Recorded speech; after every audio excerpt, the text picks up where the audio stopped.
in the Organic Speaker Series that's hosted by Zero Waste Oxford and an action team of Future Oxford. Today, we're going to be talking with a number of wonderful people about how to turn your organic wastes, kitchen scraps, grass clippings, leaves, even bones, fats, and grease into valuable resources that save you money, as well as helping you and your neighbors and the environment. In the upcoming video, we have another one happening September 20th, and a number of different guests will help you eat better, save money on food, and save your squash from the Great Pumpkin Rescue. Our guests tonight have a great deal of information for you.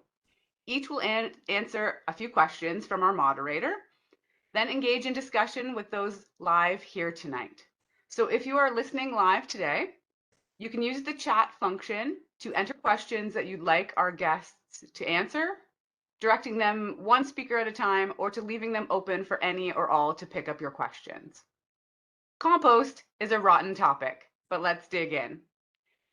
We're going to give you some of the basics of above ground composting, green cone digestion, worm composting, dehydration and grinding, and we might get into a little bit more after that too. Our guests today are Bryan Smith, Sarah Doyle, Rich Hesterman, and Meagan Brennan. First, we have Bryan Smith and Sarah Doyle here to talk about above ground composting on a home and institutional and commercial scale. Bryan, let's start with you. Thanks. All right, so go ahead. Tell us about above ground composting, Bryan. What is it? What do you need to do to start composting? Well, composting, compost means rotting. I just have the composters at the county and all the municipal offices sell for $10. They're the one-piece black plastic deals. They come with 3 big screws to hold them down in the event of a high wind, and a lid. Those are both good in keeping them in place if a storm passes by, like the one we just had. They also have a little sliding door on the side. You can lift the bottom and dig out the composted earth, which you're going to want. There's other kinds of structures for composting, and does it differently. I'm describing, and he does it well. His composters are free if you don't include the price of the labor that he puts in. So, Bryan, what goes into the composter? What do you need to keep it above ground composter functioning? So a good mix is garden scraps, like your potato peels and carrot tops, all those kinds of things. And from the garden, weeds or grass clippings, leaves, flower heads. An occasional compostable container made of like sugarcane fiber. You can put the well or a pizza box where some of the tomato or some of the has spilled onto the cardboard. They can go in. They shouldn't go in the blue bin because they're tainted. I tear them up because they're a bit big and they slow down the compost. You don't want any one layer, especially grass clippings, to get too thick in there. They'll form a mat. And most instructions tell you to use a garden fork. Here's my show and tell object, or one of these claw-like apparatus to stir it around on occasion. It's not entirely necessary to speed the process up with some mechanical stuff as well.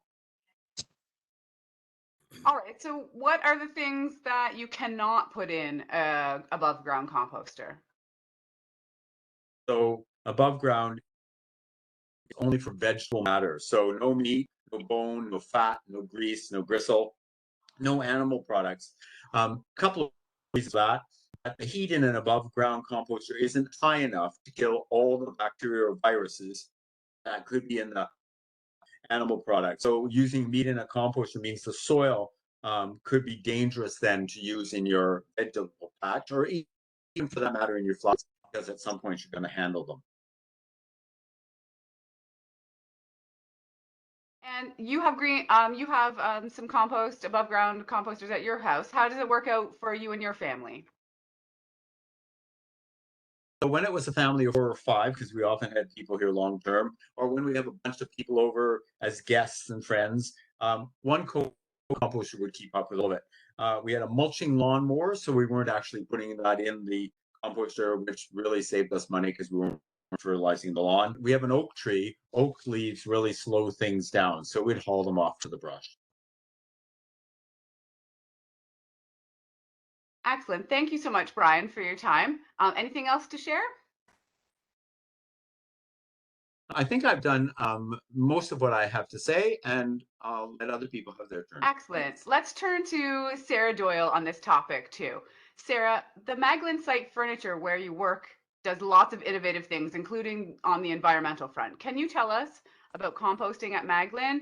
Who uses it? What goes into it? How does that work? Sure.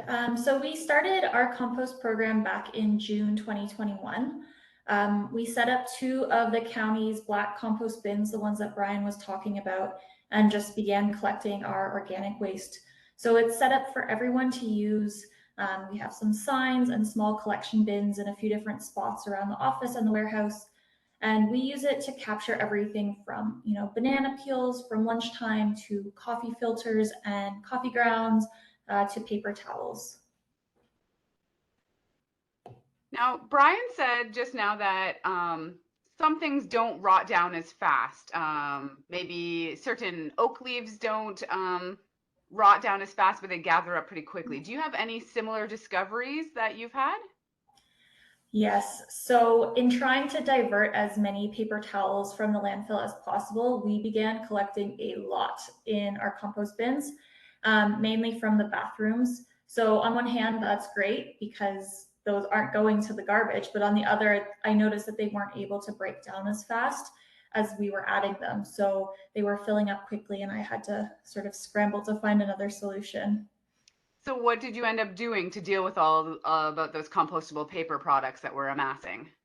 Well, we stopped putting them in the black bins, but I couldn't bear the thought of them suddenly going back into the landfill after, starting to collect them all. So we kept separating them. I was storing them in big bins on site until I could find another solution. So there was a little bit of some time pressure there. I ended up finding a company who's now collecting our paper towels. They take them to their biogas digester. So they produce a high nutrient compost and also some gases that can be stored or used as renewable natural gas. What a win that is. That's wonderful. Mhm. Did you have a lot of difficulty getting your fellow employees to use the composter for their lunch food waste? Or I know leaving some food in your container isn't always pretty, taking it all the way home by the end of the day. Did you need to work at persuading them, or how was that? It actually wasn't too hard. We have 2 small collection bins. So one is in the eating area and one is in the kitchen.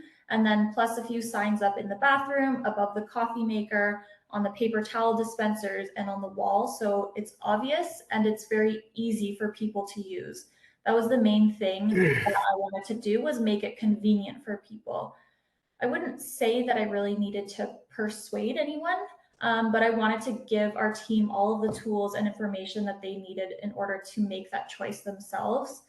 I've been pretty lucky because Maglan as a whole has been very receptive of our sustainability initiatives. I wouldn't say that it's perfect. People might still forget once in a while, but we're capturing a lot more than we used to. And it just becomes, part of your day. After your lunch, you go and separate your waste. And as a result, combined with a few other recycling measures, we actually reduced our waste to landfill by nearly 50% almost immediately. Wow, that's great. Perfect is never what we're aiming for, right? Doing something is good, right? As best as you Now, can. yeah, so if someone were thinking about composting at home, or someone who runs a store or a manufacturing business, were trying to reduce their organic waste, what would be your advice to them? My advice would be to just get started. It's super easy to set up, whether at home or at work, and very easy to implement as well. It's also a great conversation starter about your commitment to sustainability. And the best part is that you see an immediate reduction in your garbage. So whether it's a business, you're going to see those cost savings, or whether for a personal lower footprint in our landfills. Great. Thanks so much, Sarah. And Bryan, too. Above ground composters work on vegetable matter, but mightn't it be simpler to have something where everything from cooking or all plate scrapings could go into one bucket and head out into the yard? Let's talk about some solutions to solve that problem, too. So if you're looking for something that might take meat, bones, fat, gristle that you've trimmed off the middle of the vegetable matter, like apple peels, peach skins, or carrot tops, peels, a green cone digester is the way to go. Convenience has a factor there. And Kerrie, in addition to being my co-host this evening, is from Transition Less Waste and is involved in a project with green cones. So, Kerrie, what is a green cone and how does it work? Sure. Thanks, Brian. A green cone solar digester is a simple but effective tool to add to your yard to digest all manner of kitchen organics. It's a tapered cone with a lid that feeds your food waste to worms, bacteria, nearby trees and plants in a controlled underground microsystem. It was designed in Canada in 1988, and it deals with pests really well, if that's a concern for above ground composters sometimes. And it also cycles heated air through its sun-heated double wall that helps in the aerobic digestion, and it rarely, if ever, needs stirring. Good, so I don't need my claw thing. No. The above ground composters are just set on top of the ground and root to it. What's in installation then for a green cone? Well, the green cone installation isn't very difficult, but it is a little bit different than installing a black composter. Involves a bit of digging. And once you locate a sunny spot in your yard that has well-draining soil, you need to dig a hole or borrow your neighbor's dog who's great at digging holes if you have one of those. You need to dig to the depth of the lower part of the basket, and you will attach all of the parts together of the green cone, bury the basket part of the green cone below the surface of the ground, and then the green part of the green cone stays above ground, and they're clean, they look great mixed amongst your flowers in the garden. They're simple, they come with a lid, and it's very easy to install once you dig it in. So it sounds like you can put just about anything in your from your kitchen into the cone. Are there things you should not put into the digest? Yes, definitely. It's not advisable to put in any non-organic items.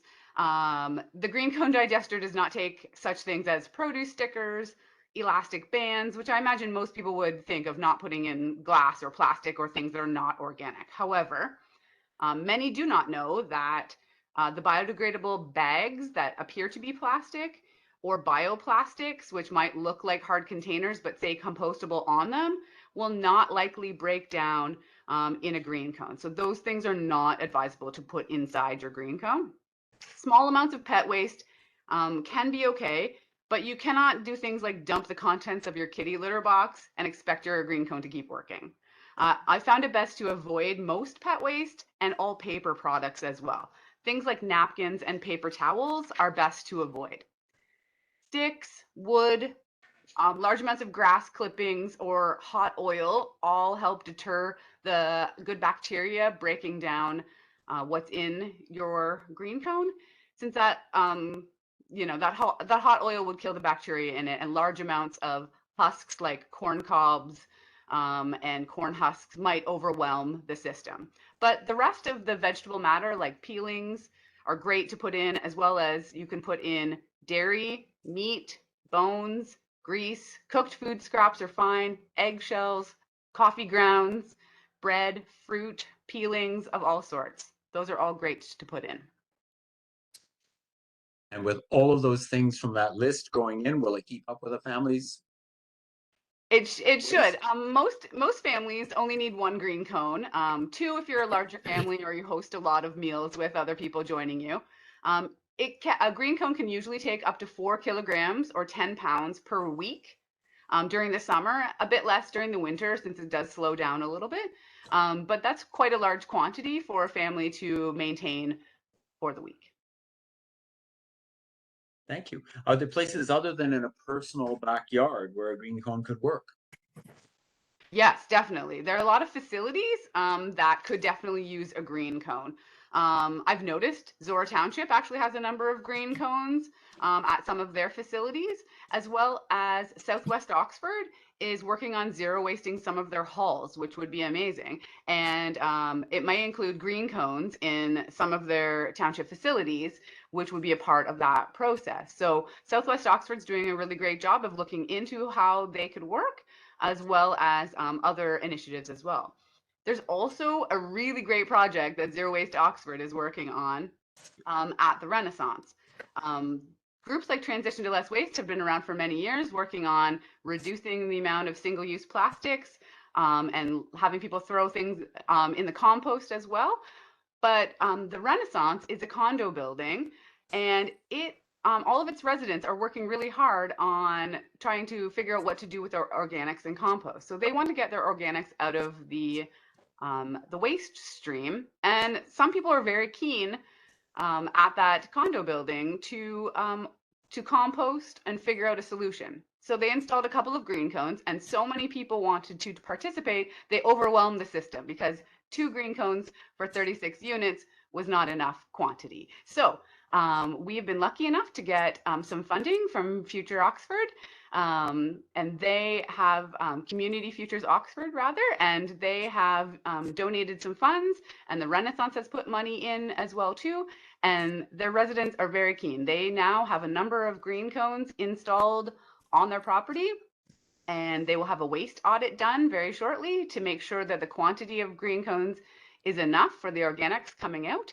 But it's wonderful. We've had some introduction sessions of learning how to use the green cones. They've had really great questions, and it could be a great model that we're going to hopefully share their information with other condo boards, other apartment buildings, and other multi-residential units that could use this as a model, not needing a lot of green space around their buildings to install the green cones. Because the benefit also is that you're not left over with a whole bunch of compost and not figuring out what to do with it, right? So that is a benefit. It's easy. You kind of set it and forget it. If you're not worried about keeping the compost for your gardens, it's something that just leaches into the soil and feeds the existing trees and shrubs around it. It's a win-win for everyone. Mhm.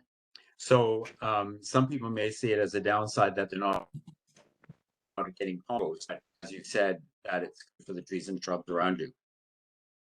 Yeah, Or around definitely. it. Yeah, exactly. Apartment buildings or people that don't have the land and don't require having compost as an end result. Some people would find that more of a convenience, and then they're not have to left with stirring it and figuring out what to do with it at the end product, right? So it depends on what your yard and your outcome desires are at the end of this, so from what to choose, an above ground composter, a green cone, or different options that we'll hear about soon. Yeah. So Kerrie's been talking about mushroom spores and microbes in the soil, working on organics. And so we'll have her then continue with the conversation with Rich, who's been listening into this point. Back to you as host. All right, so some people may know Rich Hesterman from the Kiwanis Farmers Market in Ingersoll, where he's been showing them what to do with any waste that's left, preparing or preserving all of great local food. And sorry to put it this way, Rich, he has worms. Is that true, Rich? You have worms? How many worms do you have, and why do you have worms, Rich? Well, it's I think it's because it's an addiction, and the doctor's doesn't have any treatment for it. So I've got probably between 15,000 and 20,000 worms. And where do you keep these worms, and what are they for? Well, the worms presently are kept in the basement, and I'm glad I've had a few people go before me to speak. I can see the flexibility and the different options for people living in different environments, so that moving towards zero waste is available for a range of people depending on their where they're living, what their situation is, and what their interests are as well. I got into worm farming about 14 years ago, and I started with one container with the worms, about 1,000 worms. What piqued my interest was a presentation at the Ontario Royal Gardens down in Toronto in January. Some girl gave a very spirited presentation about worms and was quite demonstrative about how to work with them, how to manage them, and the benefits and so forth. So I ordered a bin and started. I'd recommend anyone starting it would start on a very small scale, just to learn the ropes and determine if you're really interested in it. I think it's suited for people who have who like gardening, who have children, perhaps. It's a good learning tool for kids. And I think it's used in a number of schools around the country and the United States as well. What you need is you need a place to put the worm house, if you will. They call it a worm bin, which is where the temperature might be from maybe 10 to 25 Celsius, in that range. The worms are not suited to outdoors. They're surface dwellers, unlike earthworms. So they feed from the surface.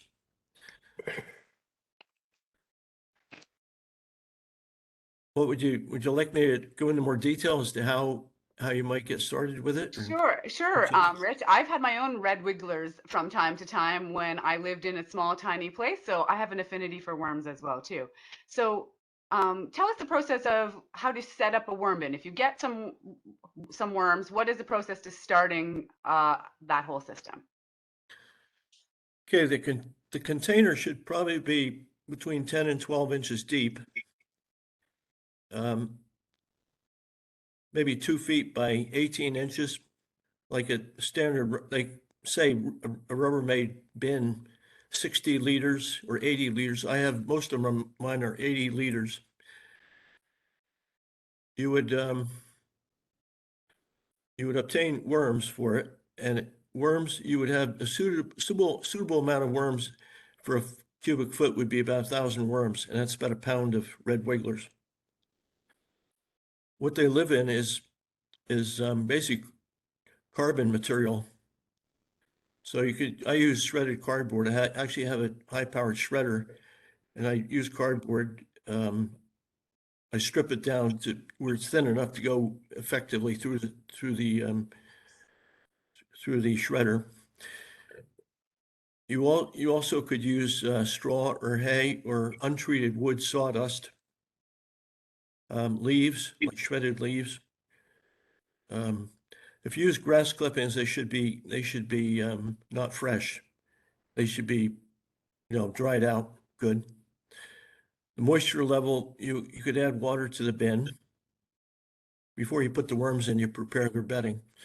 So you have about 80% content of water content. The moisture content would be about 80%. You'd mix in maybe a couple of handfuls of soil to introduce microorganisms and also provide some grit for the red wigglers, as they do not have teeth. Once you mix and you could put a little bit of lime in there too, to kind of offset any acidity that the food will bring into the bin. So I use agricultural lime or dolomite lime. You could use eggshells. I use eggshells on a regular basis when I feed the worms. Maybe not every time, but I basically dry the eggshells in a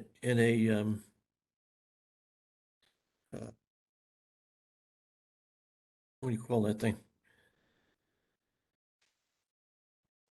The thing where you microwave. So you dry the eggshells, and then I put it through a food chopper and pulverize the eggshells. And I generally mix a little bit of that with the food itself. So I add it in, and it adds more grit as they can eat the food. How much food well, once you get the bedding, you put the worms in, and you leave the cover of the bin off with some light available so that the worms will get used to their habitat. They bury in. When I feed, I don't bury the food. I maybe use a 1 liter butter cup of food for a pound for maybe the 1,000 worms, they'll eat half their weight in food and bedding. They eat their bedding too, each day. So feed them at one area of the bin, maybe one end. You don't have to get fancy with it. You just put the food in there. And then the next time you feed them, whether it be feeding them daily or feeding them twice a week or whatever interval you choose, you can monitor it and observe how quickly they're eating the food. And they say that you should probably not put more food until they, exhaust the food that you've given them.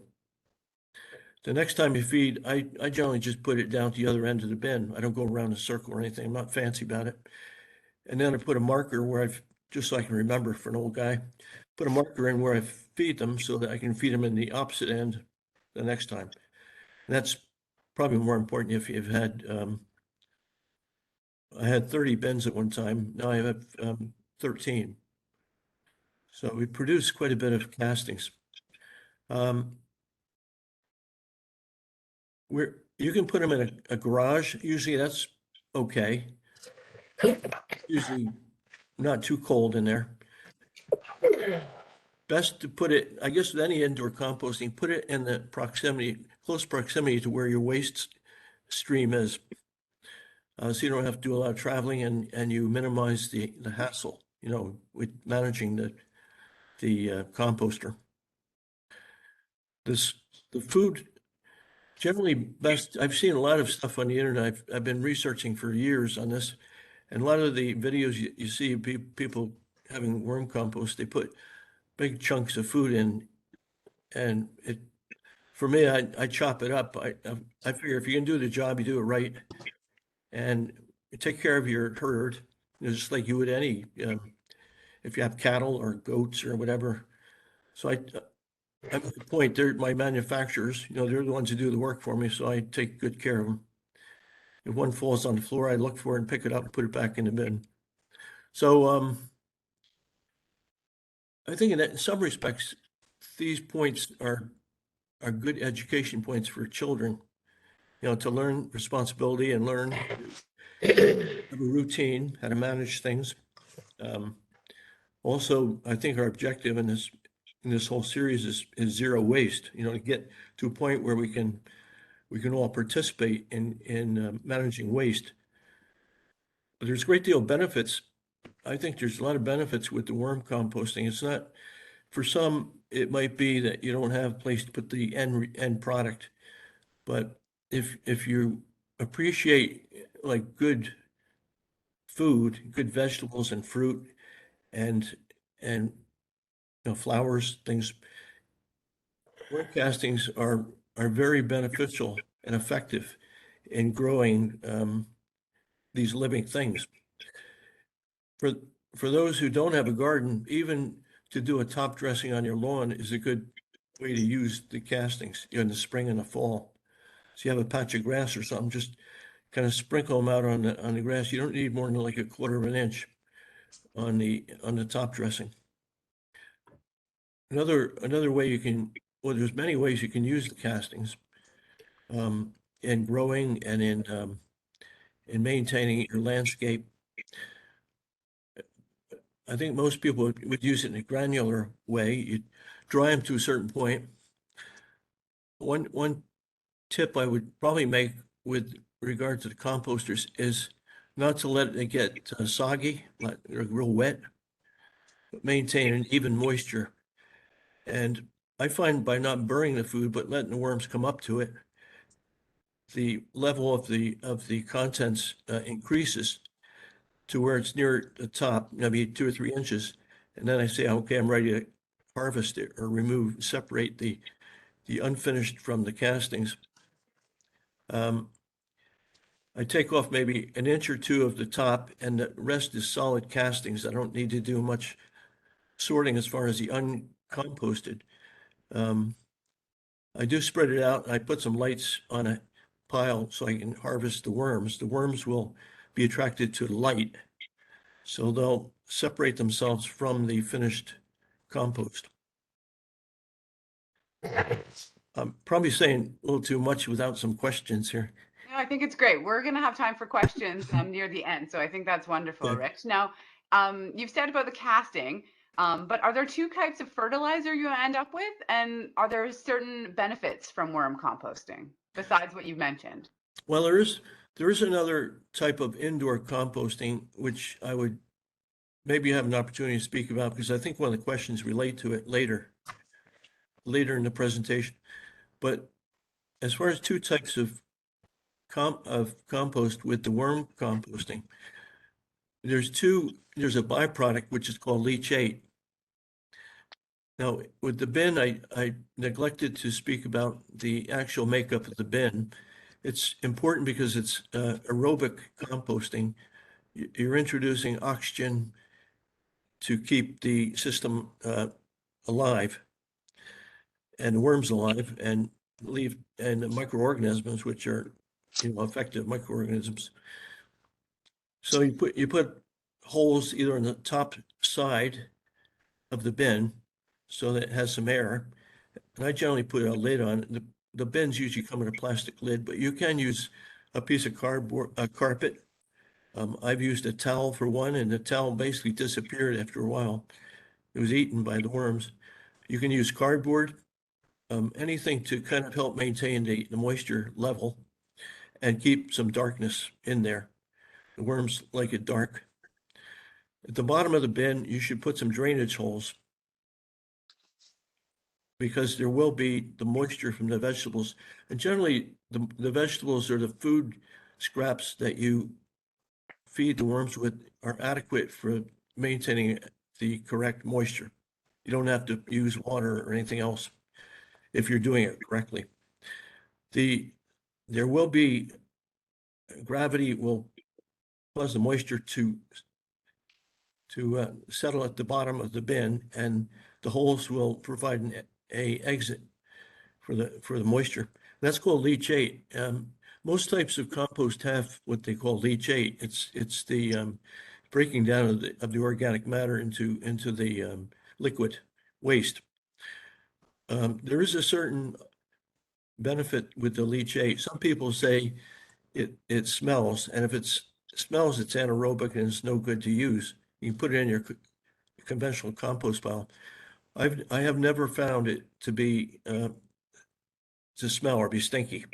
Like it's always been a nice healthy smell to it. And I think if you maintain things correctly, you'll get that. You can use it. I'd probably, if I use it, I usually do it like 1-to-1 with water. I mix half water, half leachate, and I use it as a soil drench around the plants.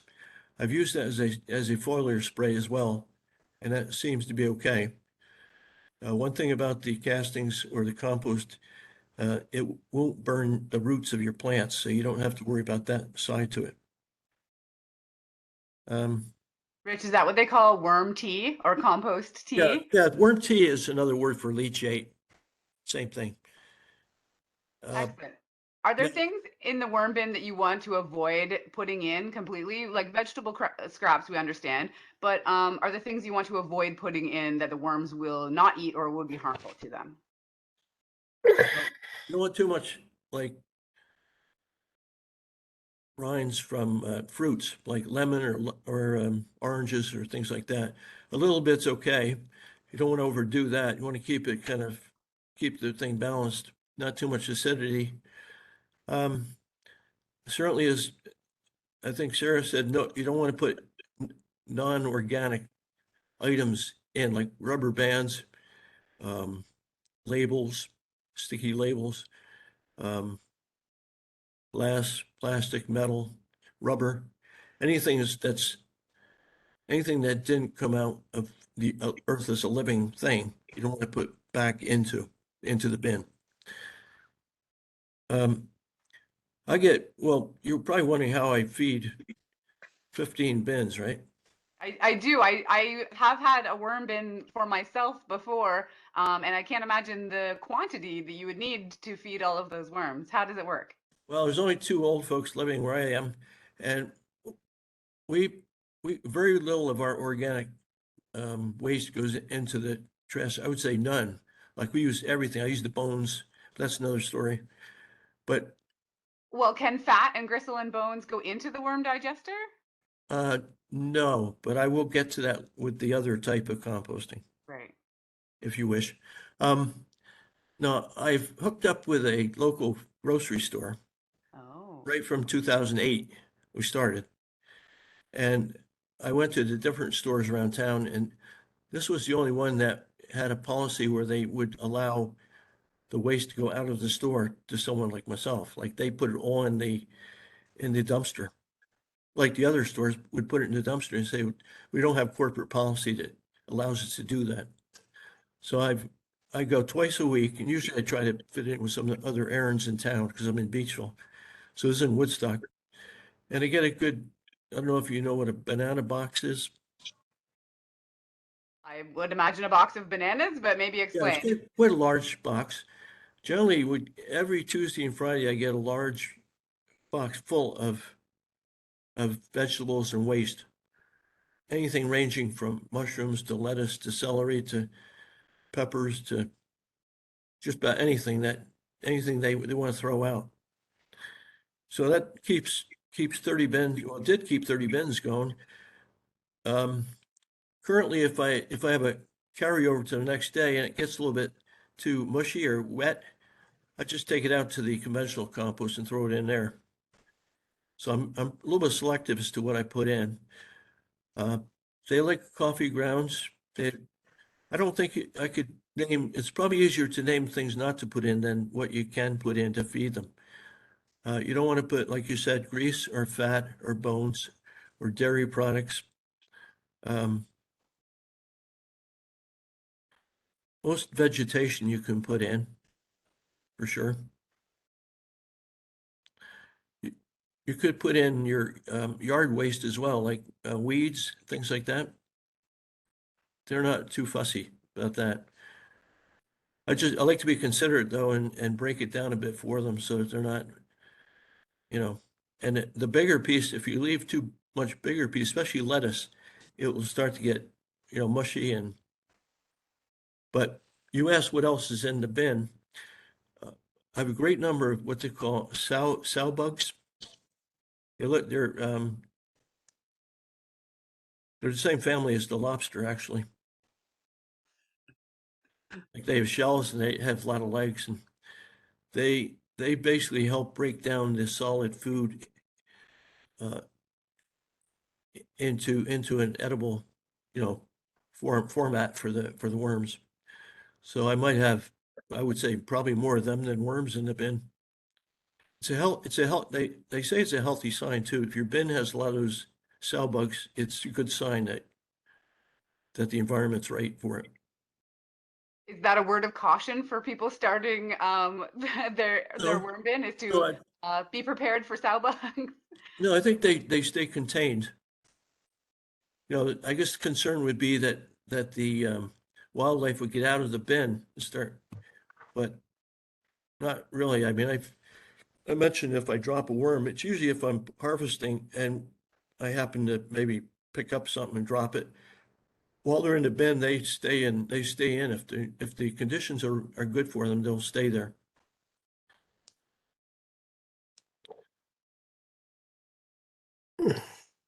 All right, thanks, Rich. Is there anything else you'd like to share about worm composting for our viewers today?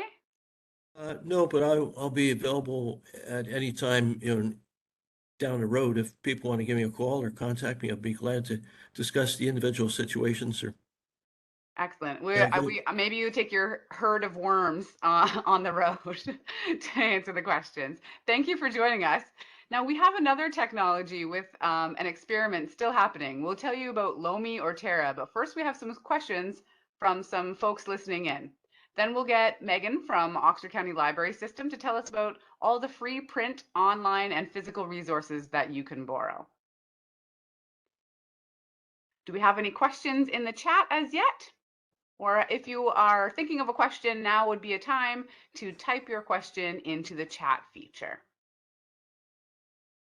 Perhaps more simply, because our number is small, wave your hand and open your mic and ask the question. We can do that as well.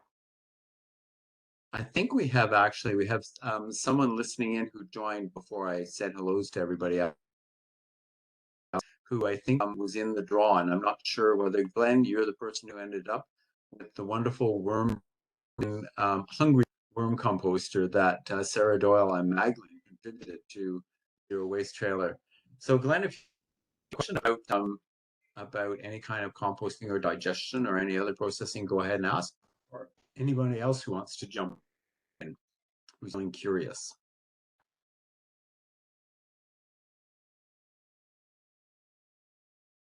All right, I think we have a bottom row. I can't flow. Oh, right, Evelyn, go ahead. She found the hand signal.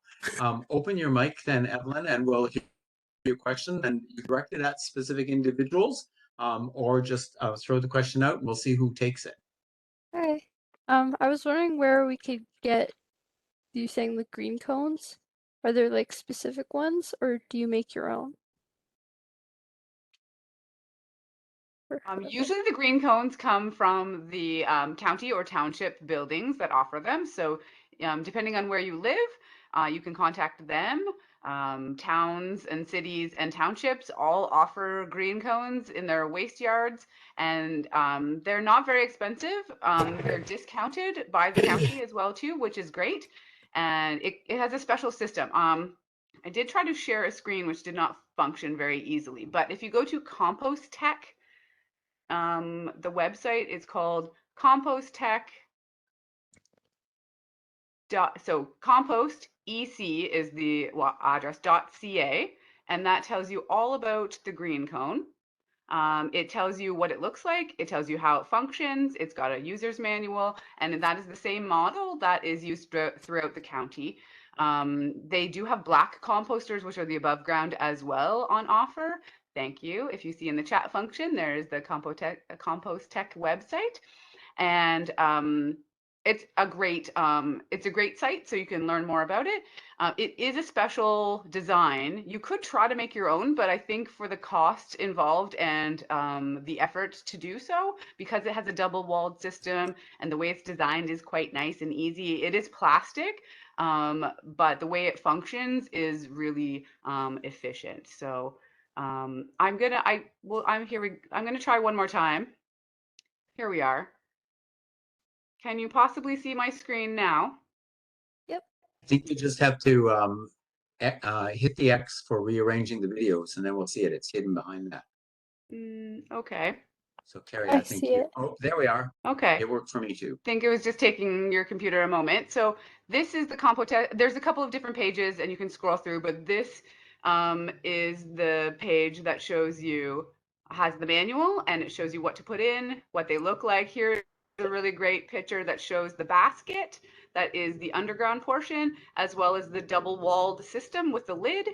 That is the green cone, how to dig it in, the depth required. It's a little more complicated than the above ground system, but just for the digging portion of it, it's fairly simple. And it talks about the facts and the system features and a lot of more detail about that. So feel free to go here. I believe there's a link on the county's page as well about how the green cone works. So you can look at that if you're interested. Does that answer your question? Yep, thanks. Not a problem. Kerrie, I'll just jump into that. Yes, you should acquire it through the county because it's significantly cheaper than acquiring it at retail price. And second, there's a way to put them together that's a little easier than screwing directly through the plastic that involves drilling. That's when we were doing it. So there are some things in the instructions that we can give you some more tips on if you are wanting to do one. Glad to help. Alrighty, so let me just see who else would like to ask a question. Evelyn's been in. She can do a follow-up if she wants, but we've got Sarah, Flo, Steve, Glenn. Any questions to ask of any of us here? All right, so maybe some questions will come to mind. If we're me, it happen after we end the session, but we're not there yet.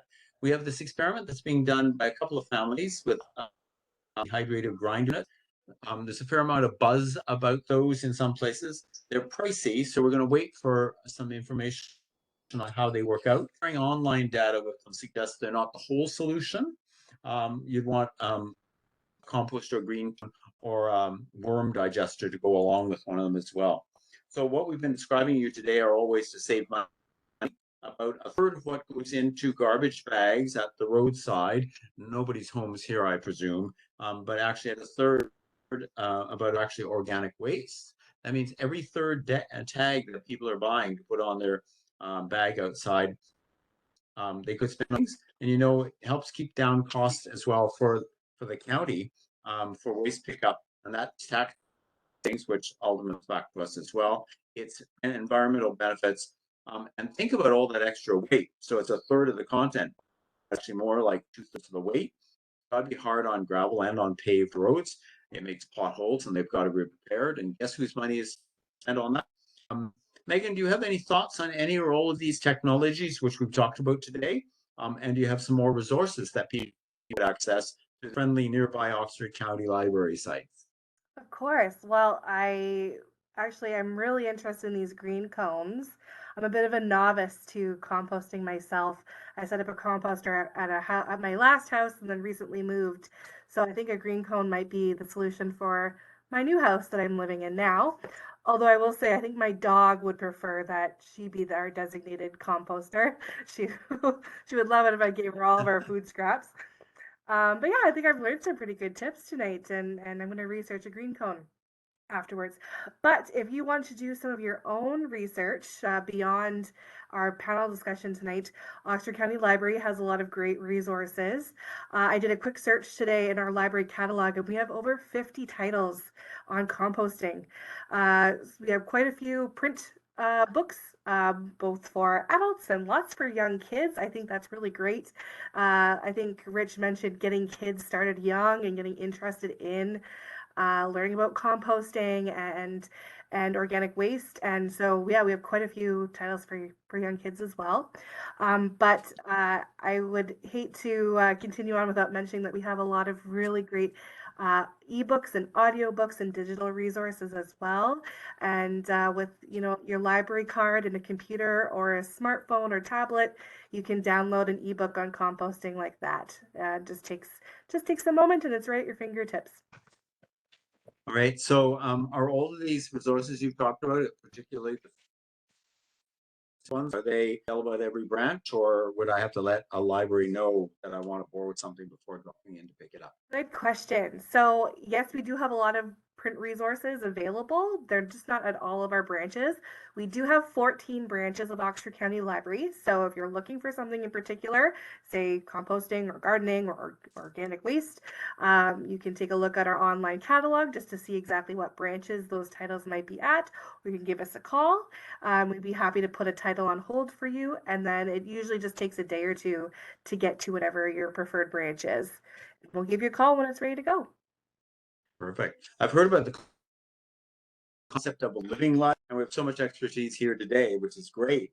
I know that people should go to the Kiwanis Farmers Market on Saturday mornings, lots of fresh food, and talk to Rich if he's there, or other folks from Transition Less Waste and other groups. But there are other ways for people to listen into the station that we are having and that we're bringing to a close fairly soon, Meagan. Absolutely. Well, this session tonight is being recorded and it will be saved and posted afterwards. So if you tuned in tonight and you would like to come back and listen to something that was of interest to you, you can certainly access that again. Or if you missed the session tonight, you can send it to a friend afterwards and let them know that it's up and available. I believe it's going to be, the whole video will be on the Future Oxford website, as well as some of our other Oxford County websites and social media. So once, I believe after tomorrow, it should be available for others to watch again and enjoy. And not to put you entirely off, but on an institutional level, what are library branches doing to reduce organic waste and to divert them into resources? That's a good question. I polled some of my colleagues this past week just to let them know I'm doing the speakers panel, and I wanted to be as informed as possible about what we're doing in our branches in terms of composting. Overwhelmingly, nothing at the moment, but a few branches did say that in the past they would do some composting projects, especially with kids. I think just with the pandemic, things kind of, you know, went away, but I don't see why we wouldn't bring some of these projects back. And now that I know that other workplaces are actively doing this, maybe this is something that we can do in Oxford County Library. And I'll also plug too that two of our library branches have grow towers, and we are actively growing produce 12 months of the year in our library branches. And I think that would lend really well to an organic waste program. So, and this will be actually something that's going to come up in the next speaker panel event in September. So this might be a little bit of food for thought for some of my colleagues. I'll have to spread the word. Food for thought. We have another punster in the crew here. So much, Megan. I'll just do huge thanks to everyone who has contributed to creating this session.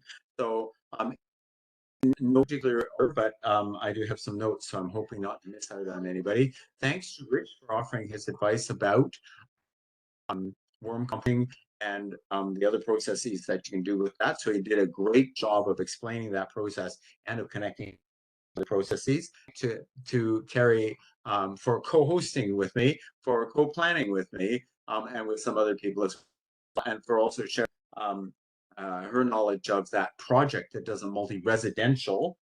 Thanks to Megan, as I said before, it's Doyle from Magdalen, who not only shared from commercial and industrial viewpoint, but I did something quite positive in that they that Magdalen awarded a worm composter at an event that ran previously.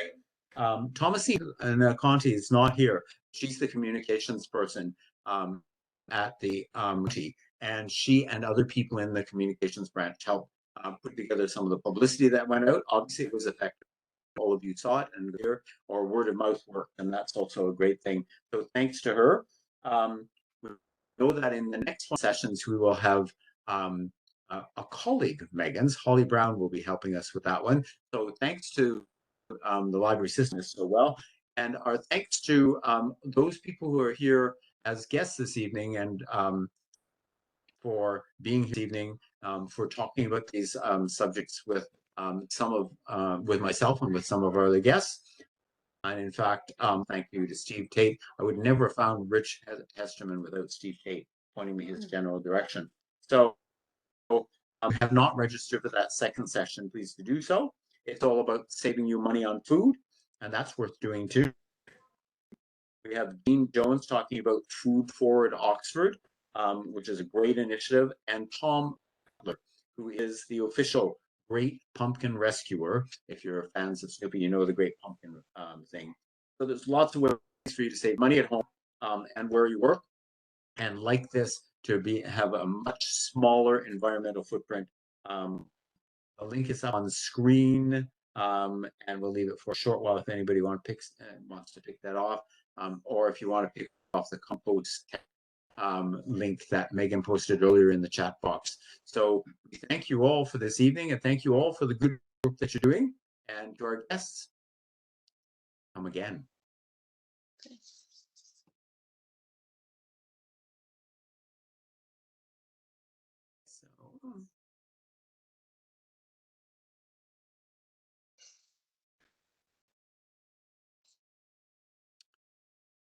So it looks like the clouds are coming in again, so everybody stay dry this evening. Thanks, Brian. Thanks. Thank you. Thank you, Brian. Thank you so much. Thank you. Thank you. Bye. See you next Bye. time. Talk again soon. Yeah, next time, if not before. All right. Aging out.